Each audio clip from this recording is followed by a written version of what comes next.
우리 다 같이 묵상으로 기도함으로 주일 예배를 하나님께 드리겠습니다. 함께 기도하시겠습니다.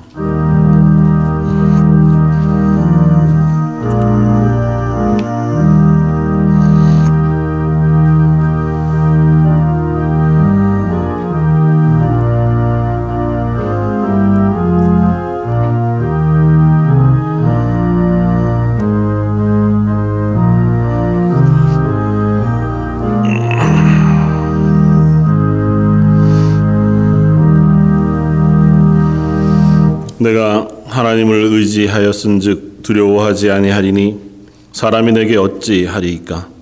하나님이여, 내가 주께 서원함이 있사온즉 내가 감사제를 주께 드리리니 주께서 내 생명을 사망에서 건지셨음이라. 주께서 나로 하나님 앞 생명의 빛에 다니게 하시려고 실족하지 아니하게 하지 아니하셨나이까. 아멘. 하나님, 우리를 하나님 앞에 다니게 하시며 또 사망에서 건지셔서 하나님의 자녀, 하나님을 찬양하는 예배자가 되게 하시니 감사합니다. 눈 오고 굳은 일기이지만 하나님 앞에 예배하기 위하여 이전을 찾아 나와 하나님을 향하여 예배하는 성도들의 예배를 받아 주옵소서. 하나님 앞에 드리는 기도를 들으시며 저희의 찬양을 흠향해 주시고 하늘의 충만한 것으로, 성령의 풍성한 것으로 이 예배의 자리에 임하여 주옵소서. 모든 말씀 예수님 이름으로 기도드립니다. 아멘.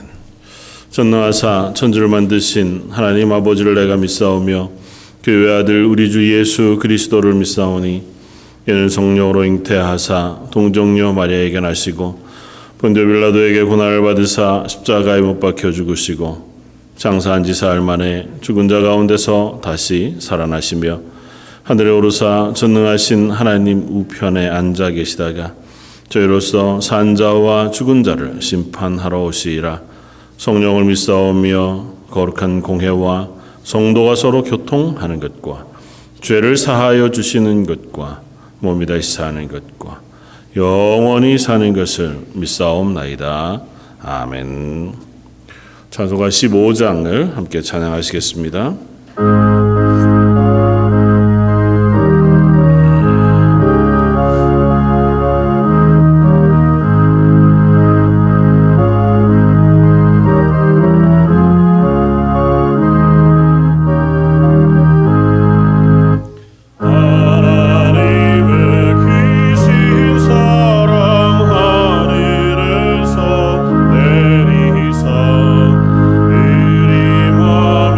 항상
거룩하시고 자비로우신 하나님 아버지, 우리 정성과 마음을 다하여 기쁨으로 드리는 오늘의 예배를 받아주시옵소서. 이 시간 주님께 받은 모든 은혜를 감사하오니 주께서 이 예배에 임재하시어 우리들을 만나주시고 성령의 연합이 일어나 주의 사랑으로 함께하여 주시옵소서. 늘 분주하게 살아왔던 지난 한 주간의 삶을 돌이켜보면 하나님의 은혜를 잊어버리고 살았음을 이 시간 고백합니다. 세속과 죄악에 물든 우리의 심령이 성령의 능력으로 깨끗해지고 변화되게 하시옵소서. 보혜사 성령님께서 죄로 물든 우리의 심령을 살피시어 다시는 죄에 눌리는 심령으로 살아가지 않게 하여 주시옵소서. 우리가 한 성령 안에서 기도하고 또 찬송하고 말씀을 사모할 때 성령의 충만함을 받게 하시며 새 사람으로 거듭날 수 있는 은혜를 내려 주시옵소서. 또한 성령의 인도하심 속에 우리들의 신앙도 살찌게 하시고 주님의 계획하신 뜻을 이루어 나갈 수 있는 복된 삶으로 이끌어 주시옵소서. 하나님 아버지, 주님의 보혈 위에 세워주신 귀한 교회에 함께해 주셔서 은혜의 진리가 가득한 교회가 되게 해 주시옵소서. 늘 믿음의 행위와 사랑의 수고를 행하는 성도들 되게 하시고 주님 오실 그날까지 칭찬받으며 본을 보이는 교회가 되게 하시옵소서. 하나님 아버지, 이제 세월이 흘러 11월의 마지막 주일을 보냅니다. 이제 다가오는 겨울을 준비하듯 긴 코로나 상황으로 인한 신앙의 시련기를 극복할 수 있게 하시어 다시금 힘을 내어 주님을 섬기는 일에 열심을 다할 수 있도록 주님 인도하여 주시옵소서. 이 교회 안에 상한 심령으로 주님의 도우심을 바라는 성도들 있습니다. 그들의 심령을 위로하시고 치료하시는 주님께서 저들이 더 큰 어려움을 당하지 않도록 주님 은혜를 베풀어 주시옵소서. 오늘도 마음을 다하여 예배를 돕는 손길들을 기억하시고 저들의 봉사와 헌신을 통하여 이 예배가 더욱 주님께 큰 영광 돌리는 예배가 되게 하시옵소서. 오늘도 세우신 목사님 영육간의 강건함을 주시고 성령의 능력으로 꼭 붙들어 주시옵소서. 이 모든 기도 우리 주 예수 그리스도 이름으로 감사하며 기도합니다.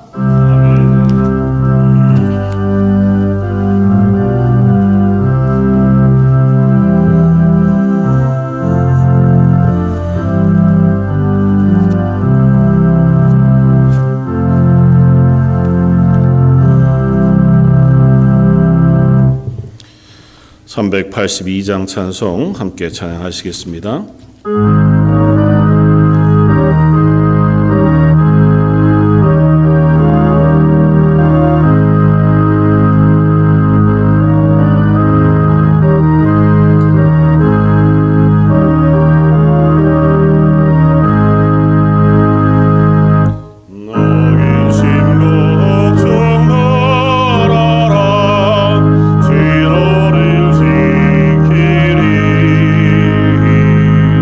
주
오늘 함께 나눌 말씀은 구약성경 창세기 26장 12절로 18절까지 말씀입니다. 성경 제일 앞쪽에 36쪽에 있는 말씀, 창세기 26장 12절로 18절까지 말씀입니다.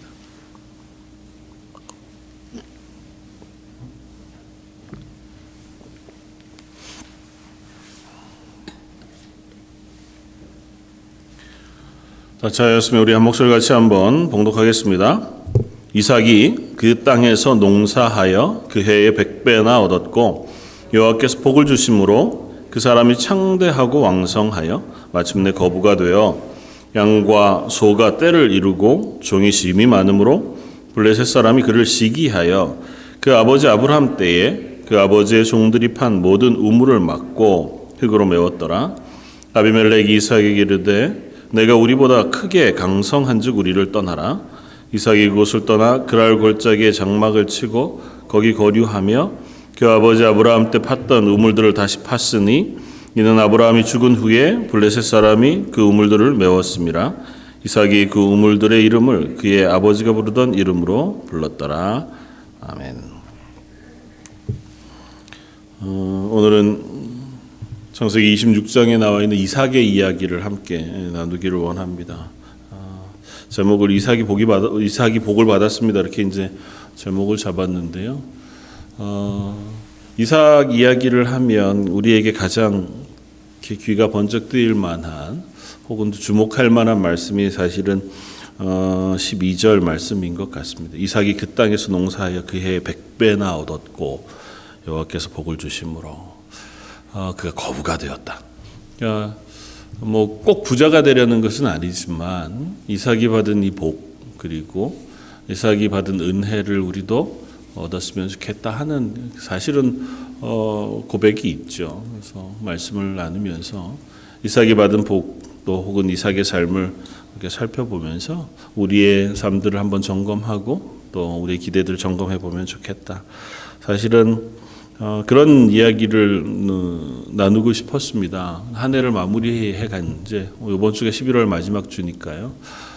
이제 한 달을 2021년을 남겨놓고 있는데 어떻게 보면 작년도 그랬지만 올해도 뭐 코로나로 인해서 꽤 긴 시간들을 어려움으로 또 혹은 답답함으로 그렇게 보내온 게 사실입니다. 그러면서 점점 더 이제 우리 속에 이게 참 답답하다고 하는 생각과 뭘 좀 할 수 있으면 좋겠다는 기대도 있지만 또 한편으로는 이게 할 수 없는 것에 대한 또 우리가 뭐 그게 무슨 것이든 또 그리스도인으로도 교회에서 그 성도로 살아가면서도 하나님 앞에서 무엇인가 힘있게 그리스도인으로 살아내야 하는 삶을 잘 살지 못하는 것은 아닌가 하고 하는 어떤 마음의 답답함이 없지는 않은 것 같습니다. 그래서 그 마음들을 돌아보면서 잘하고 있다. 우리가 지금 이 시간을 지나가고 있는 것도 하나님 앞에서 우리의 몫을 잘 감당하고 있는 것입니다. 그렇게 이제 말씀을 나누고 싶었습니다. 톨스토이가 그런 이야기를 했다고 해요. 우리는 더 나은 삶을 살기 위해서 노력하는 것이 굉장히 중요하다. 우리는 성인이 될 수 없고 하나님 앞에서 완전한 사람이 될 수 없는 사람이기에 그러면 어차피 다 비슷한 거 그냥 하루하루 그대로 살아가고 세상 사람들처럼 또 혹은 즐겁게 살아가는 어느 사람들처럼 우리도 그냥 삶을 즐기며 살아가는 것으로 족하지 뭐 되게 애쓸 필요가 있나 그렇게 이야기하지만 그런 것이 아니라 우리는 성인이 되려고 하는 것이 아니라 내 하루의 삶을 그래도 조금씩이라도 더 나은 사람이 되기 위해서 또 더 나은 삶을 살기 위해서 애쓰려고 노력하는 것이 중요하다. 그것이 나를 그래도 하나님 보시기에 괜찮은 사람 아니면 하나님 앞에서의 삶을 살아가는 삶을 살아가게 하는 한 요소가 되어진다는 것입니다. 그러니까 뭐 꼭 톨스토이의 얘기를 빌지 않아도 우리 다 그런 부담들이 있죠. 그래서 우리가 살아가는 일상 매일매일이 그래도 하나님 앞에서 살아가는 것인 줄 알아서 말씀에 순종하려고 하고 또 그 방식 속에서 그리스도인으로서의 삶의 노력을 멈추지 않을 수만 있다면 우리가 살아가는 하루가 결코 헛되지 않겠다. 그러니까 내가 하나님 앞에서의 삶을 노력하는 한 우리가 때로는 답답해 보이고 무엇인가를 이룰 수 없고 무엇인가 큰 사역을 감당하지 못하는 것 같다 할지라도 그 하루를 하나님 기뻐하시고 또 그 하루의 삶을 하나님께서 복 주시는 은혜를 경험하게 될 것이다 하고 하는 사실을 우리가 기억했으면 좋겠습니다. 오늘 한 사람 이삭의 삶을 돌아보면서 위로와 용기를 얻기를 원합니다. 우리가 눈길을 끄면서 조금 아까 보았던 12절 13절의 말씀이기는 하지만 이삭의 삶을 보면 그렇게 성경이 많이 기록하고 있지도 않을 뿐만 아니라 특별할 게 없는 삶을 살았던 사람이 이삭의 삶이었습니다. 그건 사실은 하나님의 언약의 아들로 아브라함이 100세나 되었을 때에 얻은 귀한 아들이었고 아버지와 함께 한 75년을 아버지 밑에서 자랐습니다. 노년에 이미 믿음이 성숙할 대로 성숙한 아버지 밑에서 아들로 자랐습니다. 아버지가 자기의 생명을 빼앗아 하나님께 제물로 드리려고 하던 그 제단 위에도 같이 올라가고 아무 말 하지 않고 순종했을 만큼 아마 어린 이삭의 마음속에도 아버지의 신앙이 그대로 잘 자리 잡았던 것 같기는 해요. 그럼에도 불구하고 이삭의 인생은 크게 특별할 게 없었습니다. 함께 생각해 보고자 하는 첫 번째는 이것입니다. 이삭의 삶은 평범한 삶이었다. 그러나 그는 약속의 사람이었다. 이삭의 이야기는 거의 26장의 그 인생, 이삭에게 초점을 맞추는 인생의 이야기는 26장에 나오는 게 거의 전부입니다. 앞쪽에는 아버지와 뒤쪽에는 이제 아들들과 연결되어진 이야기들이 나오는데요. 이삭은 그냥 그때 당시에 보통의 사람, 그 팔레스타인 지역에 살고 있던 보통의 사람들처럼 유목민으로 살았습니다. 그래서 이곳저곳을 돌아다니면서 풀을 찾아서 또 아마 이삭은 농사도 했던 것 같아 보이죠. 농사도 하면서 그곳에서의 삶을 살아가는 전형적인 삶을 사는 사람이었습니다. 그리고 그 안에는 특별한 굴곡이 있었던 것도 아닌 것 같아 보여요. 그러니까 아버지 아브라함처럼 믿음의 순종을 따라서 본토 친척 아비집을 떠나 전혀 알지 못하는 땅 이 가나안으로 와서 그곳에서도 믿음의 그 고백들을 해가면서 그렇게 파란만장하게 하나님 앞에 믿음의 조상으로 세워져가는 삶을 이삭에게서는 뭐 기록하지 않았겠지만 발견하기 어렵습니다. 그렇다고 아들 야곱처럼 그의 인생에 파란만장한 것들을 거치지도 않았어요. 욕심을 내느라고 막 다투기도 하고 다른 곳에 가서 고생하기도 하고 그 고생하는 자리에 사람을 만나기도 하고 뭐 이렇게 익사이팅한 인생을 살지도 않은 것 같아 보입니다.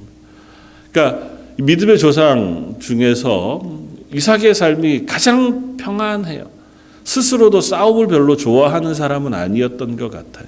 그러니까 누구랑 투쟁해서라도 내 것을 지키고 막 이러는 마음도 별반 없어 보입니다. 싸움이 일어나면 자리를 피하고 또 다른 데 가서 정착해 살고 거기서도 또 자기를 괴롭히는 사람들이 생기면 또 그 자리를 피해 또 다른 데 가고 그냥 그렇게 옮겨가면서 평안하게 하루하루를 살아가는 사람이 이삭의 삶이었습니다. 이삭은 평범한 사람. 그러나 오늘 그 이삭의 삶 가운데 하나님은 다른 사람들에게 발견하기 힘든 아주 놀라운 복을 부어주세요. 이 표현은 그 해에 그가 100배나 결실을 얻었다고 하는 표현은 하나님께서 그의 인생에 놀라운 은혜와 복을 부으셨다고 하는 것의 상징적인 표현이거든요. 그리고 그 땅에서 그가 마침내 거부가 되었다고 표현해요. 그러니까 아버지 아브라함도 이미 거부였습니다. 그리고 그 아버지께로부터 물려받은 유산들이 있었을 터이니 이삭이 그렇게 가난하게 살지 않았을 거예요. 그럼에도 불구하고 오늘 본문 가운데 특별히 이삭이 하나님으로부터 은혜와 복을 받았다고 하는 사실을 기술해 주고 있다는 거죠. 왜 그랬을까요? 이삭이 어떤 의미에서 이 복을 받았을까요? 오늘 본문 12절이 시작되어지는 이 표현은 그랄 땅입니다.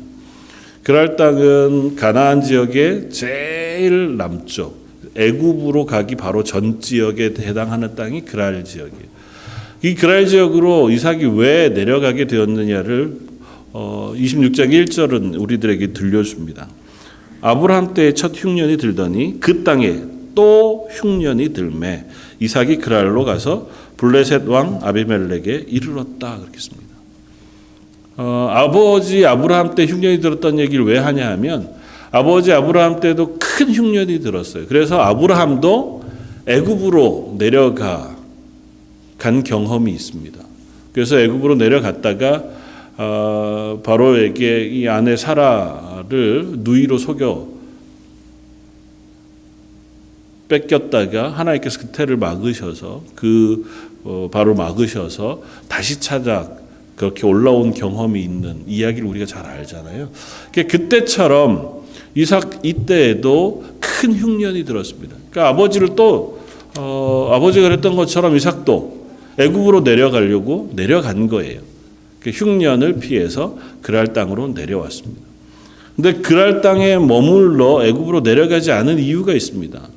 오늘 본문 앞에 2절을 보면 여호와께서 이삭에게 나타나 이르시되 애굽으로 내려가지 말고 내가 내게 지시하는 땅에 거주해라. 그 말에 순종했습니다. 그곳에서 거한 것이 이삭의 삶이었고 그곳에서 거주했던 시간 속에 하나님 주신 은혜가 오늘 12절 13절에 나오는 선언이에요. 거기서 똑같이 이삭도 아버지처럼 실수합니다. 아비멜렉이라고 하는 사람에게 아내 리브가를 뺏겨요. 그럴 수 있는 정황들을 우리가 충분히 생각해 볼 수 있습니다. 왜냐하면 아직은 씨족 사회거든요. 그러니까 아브라함도 그랬지만 이삭도 자기 이외에 자기를 도와줄 만한 또 다른 힘 있는 사람이 주변에 전혀 없어요. 그런데 이 아비멜렉이라고 하는 사람은 왕의 또 다른 이름이거든요. 그 지역, 블레셋 지역에 사는 씨족 사회의 우두머리, 왕인 사람이에요. 그곳에 내려가서 살려면 그 씨족 사회 안에 어쨌든 적응해야 되잖아요. 그러니까 그곳에서 힘 있는 사람의 힘이 사람들을 죽이고 살리고 빼앗고 그럴 수 있을 만한 충분한 힘이 있단 말이에요. 그걸 막을 능력이 이삭에게 없습니다. 물론 이삭이 하나님을 알았고 또 그 하나님을 의지할 수 있었을 터이지만 이삭은 그냥 평범했습니다. 그냥 아버지가 그랬던 것처럼 자기도 아내를 누이로 속입니다. 혹시 이 아내 때문에 자기가 혹은 우리 전체가 위험에 빠질 것을 염려해요. 하나님께서 아브라함을 보호하셨던 것처럼 이삭과 리브가 보호해 주셨습니다. 그래서 아비멜렉에게서 다시 아내를 되찾게 되어주고 그 땅에 거주하게 된 것이었습니다. 이삭의 삶 이야기, 그 그랄 땅에서의 이야기를 들어보면 이삭이 하나님께 복을 받아야 할 어떤 이유들이 별로 없습니다. 그가 하나님 앞에서 믿음의 사람으로 믿음을 지키기 위해서 애써 수고했다더라. 그런 것도 아니고요. 그럼에도 불구하고 이삭은 하나님이 성경 가운데 어떤 사람에게 부어주신 복 가운데 가장 크고 놀라운 복을 받았습니다. 이유가 뭘까요? 그가 약속의 사람이었기 때문에.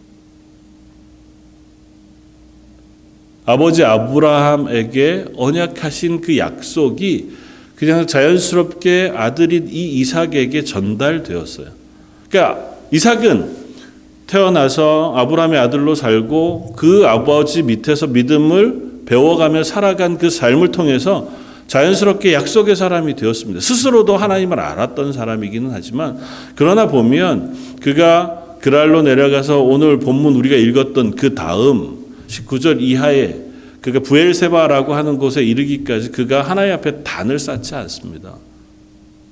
물론 표현을 안 했을 수 있지만 그가 가는 곳마다 하나님 앞에 단을 쌓고 하나님을 예배하고 하나님 앞에 그 자기의 언약을 소중히 여기고 이런 표현이 별로 없어요.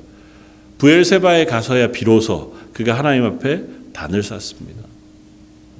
그 표현을 굳이 하는 이유는 이삭이 그 자리까지 점점 믿음이 자라가고 있는 것에 대한 이야기를 우리에게 들려주고 있는 것이기도 하거든요. 그럼 그 전에 이미 이삭이 복을 받습니다. 왜요? 하나님이 그에게 언약하셔서 그에게 복의 사람으로 세우실 것을 약속하셨기 때문에. 아브라함에게도 그랬습니다. 아브라함을 부르셨을 때 하나님께서 먼저 아브라함에게 복을 주실 것을 언약하셨어요. 그리고 그 말을 믿음으로 아브라함을 의롭게 여기셨고 그 인생 가운데 하나님께서 복을 부으시고 기필코 그를 믿음의 사람으로 자라게 하셨습니다. 동일하게 이삭도 하나님께서 아브라함의 태로 그 태중에 난 이삭을 약속의 아들로 주심으로 그 약속의 아들로 태어난 이삭을 하나님께서 약속의 사람으로 세우신 거예요. 그래서 그 이삭에게 복을 주십니다. 이삭에게 복을 주시는 선언하는 언약의 장면이 26장에 2번 나옵니다. 처음에 26장 1절 이하에 그가 이 그랄 지역으로 내려가게 되었을 때 본문 읽겠습니다.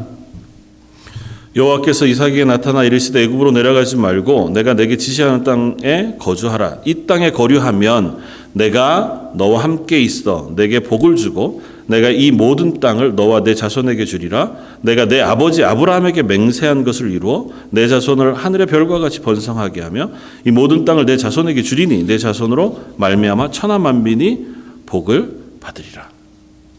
그러면서 이렇게 덧붙입니다. 이는 아브라함이 내 말을 순종하였고 내 명령과 내 계명과 내 율례와 법도를 지켰음이라 하시니라. 내가 너에게 복을 줄 것이다고 약속하세요. 그리고 그 복을 주는 이유를 뭐라고 씁니까? 네 아버지 아브라함이 하나님의 약속을 지키고 말씀에 순종하고 그 계명을 지켰기 때문이라고 얘기해요. 이삭에게도 말씀하시죠. 그러나 하나님은 이 아브라함에게 하셨던 약속 때문에 이삭에게 복을 주시기를 원하세요. 오늘 본문 뒤에 브엘세바라고 하는 곳까지 또 이삭이 쫓겨갑니다. 오늘 본문에 블레셋 사람들이 자꾸 그 판 우물을 막고 그 다툼이 일어나니까 싸움을 피해서 자꾸 도망가요. 도망간다기보다 피해 갑니다. 그리고 결국은 브엘세바라고 하는 곳까지 이르러 그곳에서도 그가 우물을 파고 그것을 물을 얻습니다. 그리고 거기에서 아비멜렉과 그 블레셋 사람들과 화친해요. 그가 복을 받은 것 때문에. 그리고 나서 하나님 앞에 단을 쌓습니다. 그리고 26장 23절 이삭이 거기로부터 브엘세바로 올라갔으니 그 밤에 여호와께서 그에게 나타나 이르시되 나는 내 아버지 아브라함의 하나님이니 두려워 말라. 내 종 아브라함을 위하여 내가 너와 함께 있어 내게 복을 주어 내 자손이 번성하게 하리라 하신지라. 한편으로는 좀 섭섭하죠. 하나님 나 때문에 내 믿음을 보시고 나에게 복을 주시면 참 좋겠는데 그게 아니라 내가 너 아버지 아브라함을 위하여 아브라함의 순종 때문에 너에게 복을 주겠다. 그렇게 말씀하신. 그게 꼭 아버지 때문에 아들이 복을 받는 개념은 아니에요. 하나님께서 언약하신 언약을 하나님이 지키셔서 그 복을 이삭에게 부으시겠다고 약속하는 겁니다. 그래서 이삭이 받은 복은 아브라함에게 약속하셨던 복을 그대로 이삭에게 전달해줘요. 그리고 그 복은 나중에 야곱에게로 이스라엘 12지파에게로 또 동일하게 그렇게 전달이 됩니다. 그러니까 하나님이 약속하신 복이 약속의 사람들에게 부어지고 있는 거예요. 이삭은 그 약속을 받은 사람이었기 때문에 하나님의 복을 받습니다. 다른 이유가 없어요.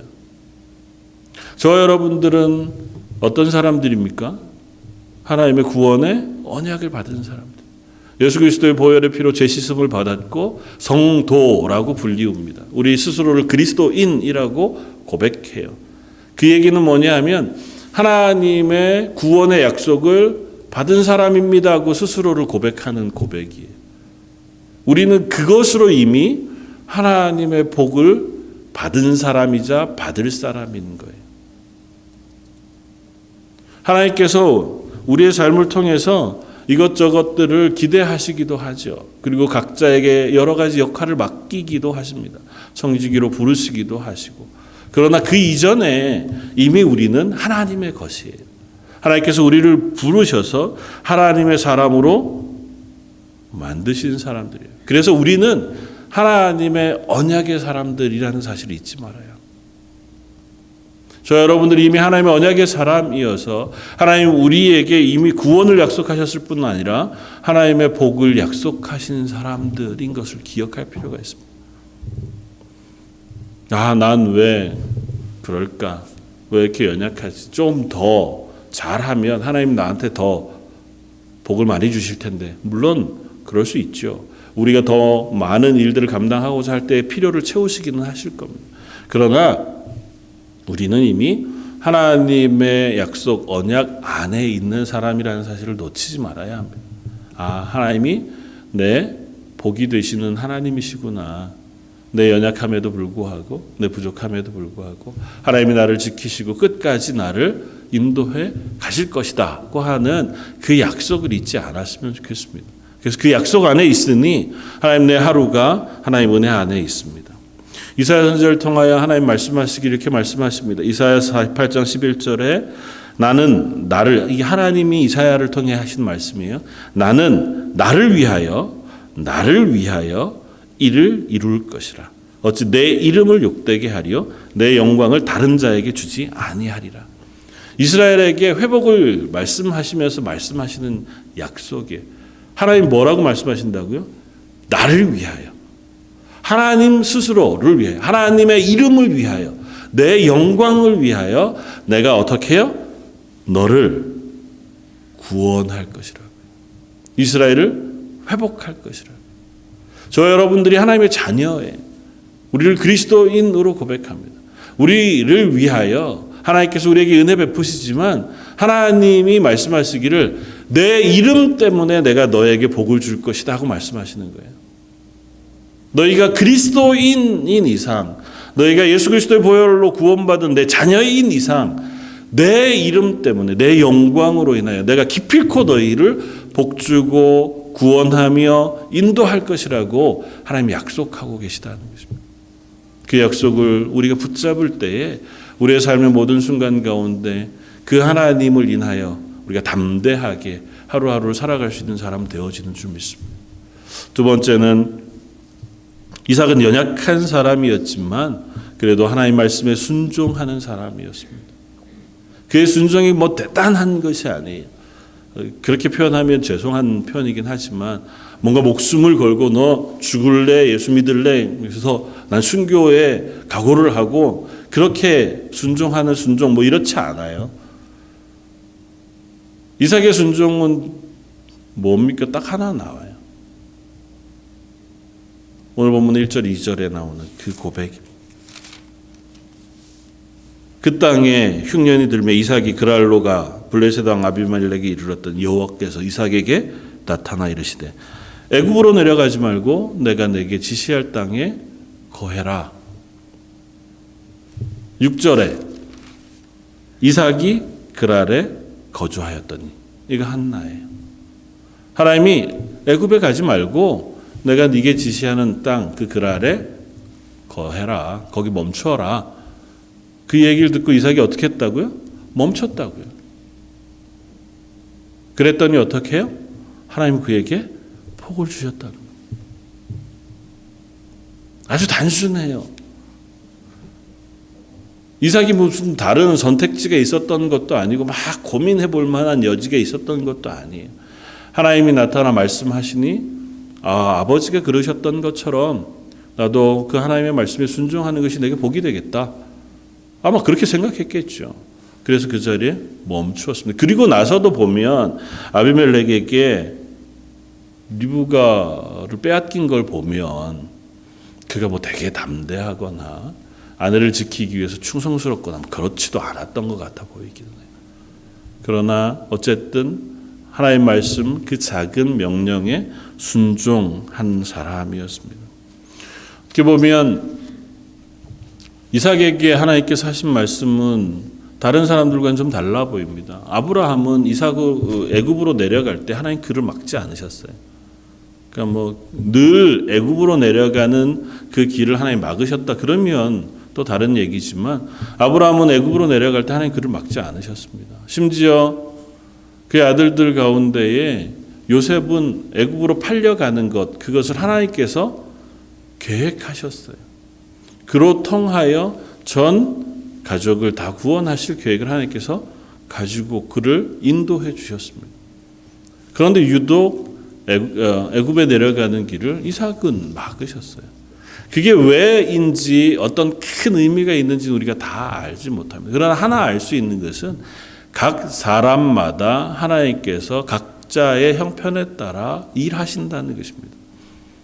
모든 사람이 다 똑같은 길로 부름을 받고 똑같은 역할로 세움을 받고 똑같은 믿음의 자리로 나아가게 되지 않아요.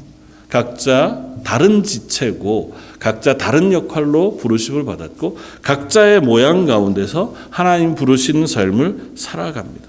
그리고 때로는 그것이 다른 사람과 비교해 보았을 때에 좀 부족해 보이고 답답할 수도 있어요. 누구는 막 믿음으로 목숨을 걸고 싸우며 나아가서 믿음의 사람인 것을 드러내고 하나님의 일들을 막 감당하는 것 같은데 나는 그렇지도 못하고 이거 하루하루 그냥 그 자리에서 삶을 살아가는 것 같을 때의 답답함이 있죠.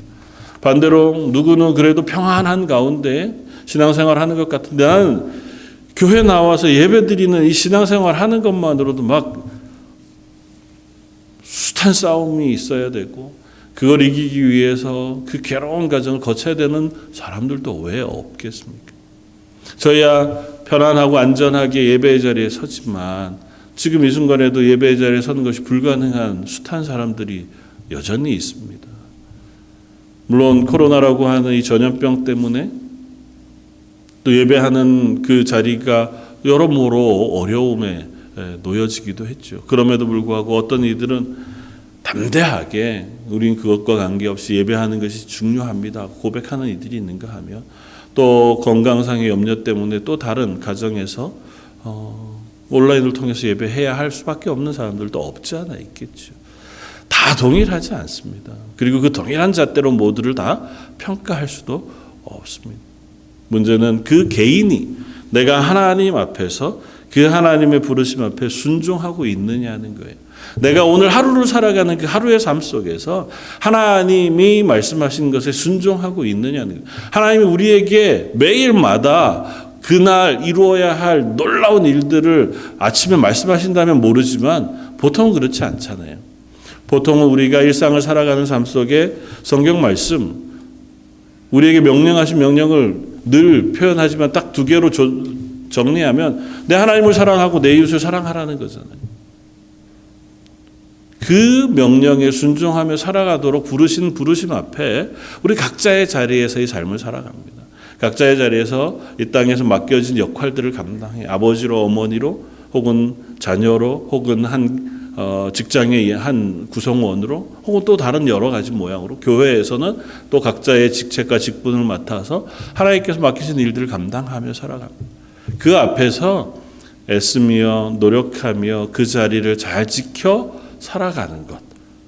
그것이 어쩌면 이삭이 그저 그날에 멈추라 하셨을 때 순종했던 순종과 별반 다르지 않아 보여요. 그리고 그 순종을 하나님이 기뻐하셨어요. 이삭에게 하나님 복을 부으셨습니다. 단지 멈추었기 때문만은 아니겠지만 그가 멈추었기에 하나님께서 약속하신 그 약속의 복을 받았습니다. 우리가 그 자리에서 하나님 앞에 믿음을 지키기 위해서 내 신앙을 지키기 위해서 기도하고 자녀들을 위하여 기도하고 교회를 염려하여 성도들을 위하여 기도하고 또 그래도 믿음을 지키기 위해 말씀을 묵상하고 또 기왕이면 만나는 사람들에게 선을 행하기 위해서 선대하고 좋은 말로 격려하고 위로하고 그 자리에서 복음을 전할 기회를 얻기 위해서 복음을 전할 수 있다면 전하고 그렇게 그 자리에 하나님의 사람으로 살아가는 그 순종을 하나님 기뻐하십니다. 그리고 그것으로 하나님 우리에게 하나님의 은혜와 복을 부으시기를 원하시고 기뻐하신다는 사실들을 우리가 기억했으면 좋겠습니다. 오늘 그 자리를 지키고 예배하고 기도하며 하나님을 살아갈 수 있는 저와 여러분들이었으면 좋겠습니다. 세 번째는 이삭은 아버지를 따라 사는 사람이었습니다. 오늘 본문에 우리가 읽었던 것처럼 그가 복을 받았습니다. 그러니까 블레셋 사람들로부터 시기가 일어났어요. 그래서 그 사람들이 그 우물들을 다 메꾸고 이삭을 쫓아보냅니다. 불편한 거죠. 쫓겨난 또 다른 곳에 가서 여전히 아버지가 팠던 우물을 또 팝니다. 물을 얻어요. 그러니까 또 와서 시비를 걸어서 그 우물을 또 메꿉니다. 그리고 또 다른 곳으로 가요. 그곳에 가서도 또 우물을 파고 또 그 우물 판 곳에서 물을 얻습니다. 18절 그 아버지 아브라함 때 팠던 우물들을 다시 팠으니 이는 아브라함이 죽은 후에 블레셋 사람이 그 우물들을 메웠습니다. 이삭이 그 우물들의 이름을 그 아버지가 부르던 이름으로 불렀더라. 이삭은 그저 다른 것은 크게 없고 아버지가 팠던 우물들을 다시 판 게 그 이삭의 삶에 어쩌면 되게 중요한 일들 중에 하나였습니다. 청교도 목사님이었던 로이드 존즈 목사님은 이 본문을 가지고 그런 고백을 했어요. 이삭이 아버지의 우물을 다시 팠던 것처럼 우리가 믿음으로 살아가기 위해서 우리의 믿음의 전통을 온전히 세우기 위해서 우리 믿음의 선진들이 팠던 우물을 다시 파는 것이 필요하다. 세상은 흔들리고 우리의 믿음을 공격해오고 우리가 믿음을 놓치고 그리스도인으로 살아가지 못하는 도전들이 일어날 때에 우리는 어떻게 할 것인가?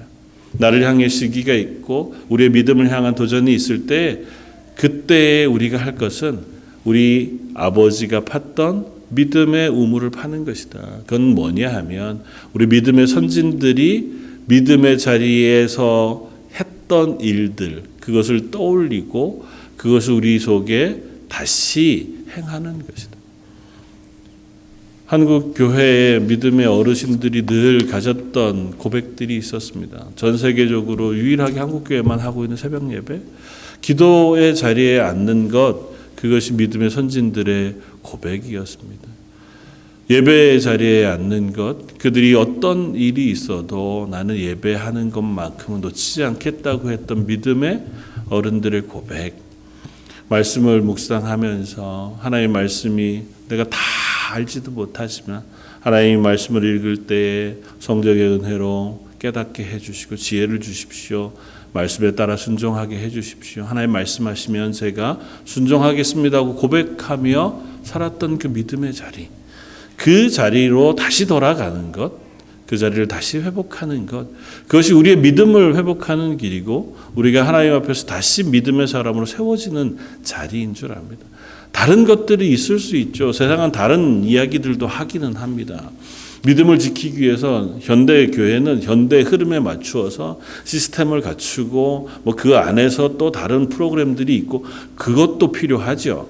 그러나 어떤 면에선 그것보다 먼저 우리가 돌아보아야 할 것은 내 믿음의 근본적인 자리, 우리 믿음의 조상들, 믿음의 선진들이 믿음을 지키기 위해서 수고하고 분투했던 그 자리가 무엇인지를 돌아보는 것인 것 같습니다. 이삭은 다른 건 몰랐어요. 아버지의 삶만 알았습니다. 그리고 그가 위기 때에 아버지가 했던 걸 따랐어요. 어쩌면 그렇게 따르느라고 아버지가 실패했던 것도 똑같이 따라 실패했는지는 모르지만 이삭은 아버지가 했던 것처럼 그도 아버지처럼 살기로 애썼고 그것으로 인하여 그가 그의 믿음을 지키는 사람이었습니다.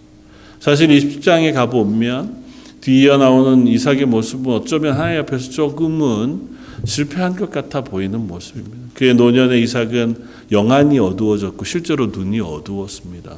두 아들 에서와 야곱을 축복할 때에 야곱이 속여 에서인 척하고 들어온 것을 알아채지 못했어요. 그래서 자기는 에서인 줄 알고 야곱에게 축복했습니다. 어떻게 보면 실수한 거죠. 그런데 히브리서는 그 고백을 우리에게 들려줄 때 믿음으로 이삭은 장차 있을 일에 대하여 야곱과 에서에게 축복했다고 씁니다.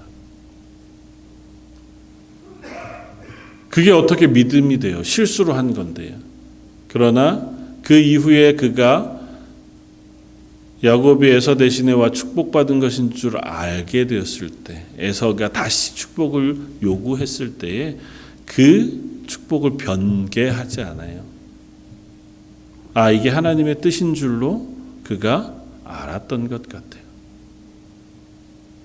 그가 결단하고 지킨 것은 아니지만 그의 실수를 통하여 하나님이 일하시는 일하심도 그가 깨달음 속에 이게 하나님의 뜻인 줄로 알았습니다. 히브리서는 그걸 믿음이라고 표현했어요.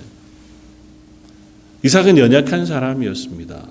그럼에도 불구하고 하나님은 그를 믿음의 사람으로 쓰셨고 믿음의 통로가 되게 해 주셨습니다. 이삭은 어떻게 보면 믿음 언약의 연결자였습니다. 그 스스로가 믿음으로 하나님 앞에 믿음의 조상이 된 아브라함이거나 혹은 온 이스라엘의 조상이 된 야곱과 같은 사람은 아니었어요. 그럼에도 불구하고 이삭은 그 둘 사이에 언약의 연결자로서의 자기 역할을 충분히 잘 감당한 사람이었습니다. 우리가 하나님 앞에서 그 자리를 지키는 것은 하나님의 약속을 기억하는 것이고 하나님의 은혜를 기억하는 것인 줄 압니다. 하나님이 이사야 선지자에게 말씀하시고 또 성경의 수많은 곳에서 약속하신 그 약속들 그리고 그 말씀들을 우리가 틈틈이 기억하는 것이 필요한 줄 압니다. 우리가 잘 아는 시편 42편 말씀을 우리가 함께 나누길 원합니다. 내 영혼아 내가 어찌하여 낙심하며 어찌하여 내 속에서 불안해하는가. 너는 하나님께 소망을 두라. 나는 그가 나타나 도우심으로 말미암아 내 하나님을 여전히 찬송하리로다. 그 하나님을 우리가 기억하는 겁니다. 그럴 때 우리는 때로는 도전이 있을 때, 시련이 있을 때, 위험이 있을 때에도 그 믿음의 자리를 잘 지켜내는 사람이 되는 것이고 또 그것을 통해서 우리의 다음 세대에게 믿음을 전달하는 전달자 역할도 하게 되어지는 줄 압니다. 한 여호수아에게도 동일한 말씀을 하십니다.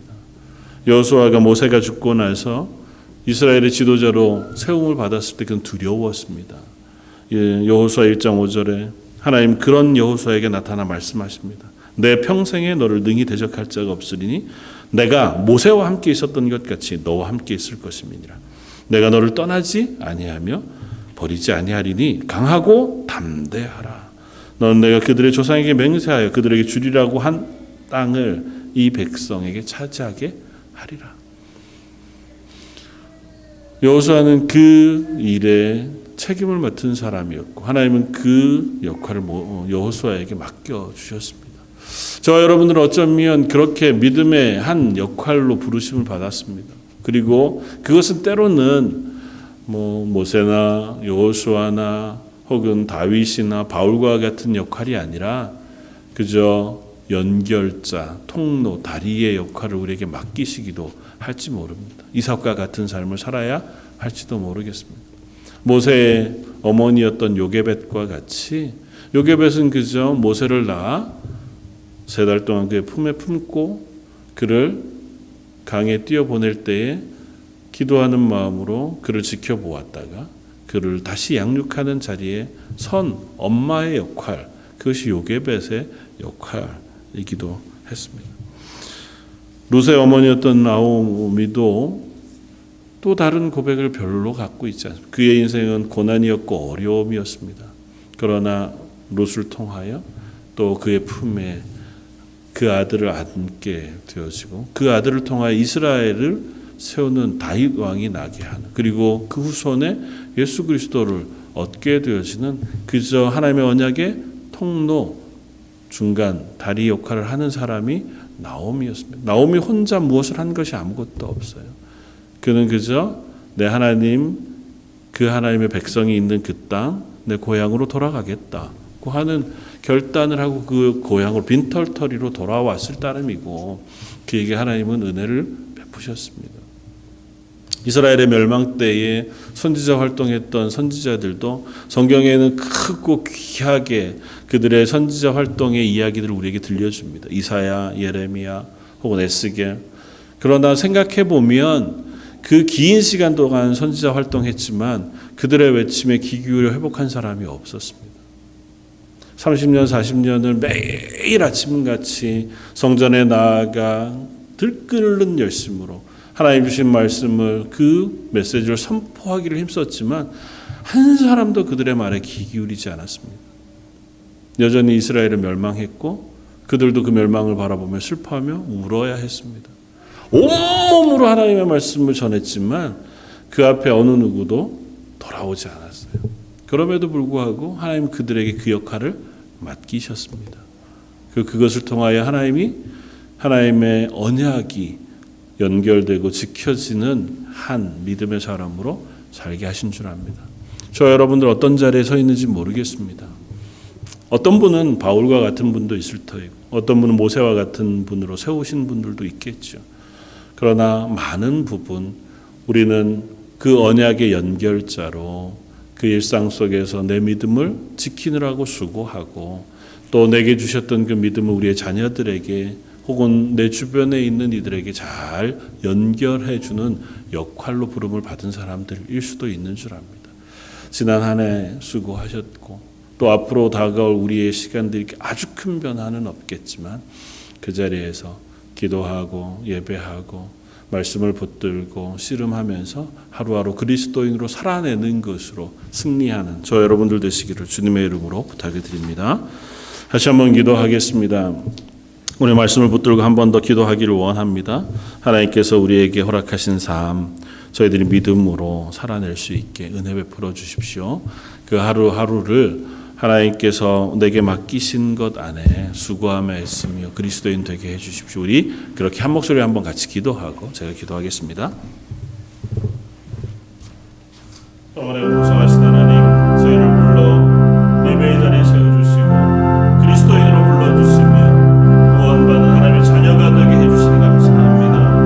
하나님, 저희들은 하나님의 나라를 향하여 하나님 부르심에 순종하여 하나님 맡기신 일들을 귀하고 힘있게 감당하고 싶지만 때로는 아버지 하나님 저희의 연약함이 상황의 어려움이 또 때로는 우리의 부족함이 아버지 하나님 그 자리에 머물러서서 답답한 채로 하루하루를 지나갈 수밖에 없는 상태에 놓여지기도 하는 것을 고백합니다. 하오나 저희를 부르셨으니 하나님 부르신 자리에서 예배하고 기도하고 하나님의 은혜를 구함으로 믿음의 싸움을 싸우게 해주시고 그 믿음의 고백이 우리를 통하여 우리 자녀들에게로 다음 세대에게로 잘 연결되어지는 연결의 통로도 되게 해주시며 또 주변에 있는 연약한 이들을 도우며 격려하고 위로하는 그 역할로도 저희를 써주시기를 원합니다. 저는 어떤 제1장로교회 그런 교회 되기를 원합니다. 이미 내 땅에서 아버지 하나님의 마음에 헛헛함을 가지고 살아가는 많은 이들 앞에 하나님 서로 격려하고 위로하며 함께 손잡고 하나님의 사랑으로 하나님의 교회로 세워져가는 저는 어떤 제1장로교회 모든 성도들 되게 하여 주옵소서. 사랑하고 풍성하신 하나님, 저희를 부르셔서 예배의 자리에 세워주시고 또 하나님을 예배하며 하나님의 은혜를 구하게 하시니 감사합니다. 저희의 선자리가 또 저희의 삶이 저희의 믿음이 때로는 연약하고 부족해서 하나님 앞에 답답함으로 호소할 때가 없지 않지만 하나님 저에게 맡겨진 그 자리를 신실하게 지키며 또 하루를 수고하여 애쓰고 믿음으로 살아내기 위하여 온 몸으로 우리가 그 길을 걸어가므로 하나님 부으시는 은혜를 누릴 수 있는 우리 런던 제1장로교 모든 성도들 되게 하여 주옵소서. 저에게 맡겨진 것이 다 무엇인지 모르지만 적어도 저희 런던 제1장로교회가 이 땅 가운데 믿음을 잘 연결해내는 믿음의 통로가 되게 해주시고 또 이 땅에서 마음 헛헛하고 힘겨워하는 이들을 위로하고 격려할 수 있는 믿음의 사람들로 세워주셔서 함께 예배하는 모든 성도들이 하나님 안에서 믿음으로 하루하루 살아가는 저희 런던 제1장로교회가 되게 하여 주옵소서. 모든 말씀 예수님 이름으로 기도드립니다. 아멘. 찬송가 390장을 함께 찬양하시겠습니다.